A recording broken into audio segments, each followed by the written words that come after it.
உறுதியாக மணிப்புரா ராஜ்யத்திற்கு வந்தவன் ஆண் உடை அணிந்து முகத்தை மறைத்து கொண்டு சண்டையிட்டு கொண்டிருந்த சித்ராங்கதாவை ஆண் என்று நினைத்து அவள் சண்டையிடும் விதத்தை பார்த்து சுவாரஸ்யம் வந்து அவளிடம் பேச்சு கொடுக்கும்போது அது ஆண் அல்ல ஒரு பெண் என தெரிந்ததும், ஒரு பெண்ணாக இருந்தும் பல ஆண்களை எதிர்த்து சண்டையிட்ட அவள் வீரத்தையும் தைரியத்தையும் நினைத்து அவள் மீது ஈர்ப்பு கொண்டு சித்ராங்கதாவை தன்னை திருமணம் செய்து கொள்ளுமாறு கேட்டான் அர்ஜுனன்.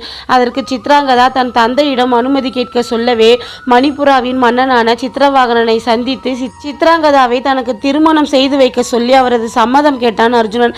அதற்கு சித்திரவாகனன் பிரபாஞ்சனன் சிவனிடம் பெற்ற வரத்தை பற்றியும் தன் வம்சத்தில் ஒரு குழந்தைதான் பிறக்கும் என்பதையும் சித்ராங்கதாவிற்கும் ஒரே குழந்தைதான் பிறக்கும் என்று சொல்லி, சித்ராங்கதா எனக்கு இருக்கும் ஒரே மகள் என்பதால் அவளுக்கு பிறக்கப் போகும் குழந்தைதான் என் ராஜ்யத்தின் அடுத்த அரசனாக இருக்க முடியும்.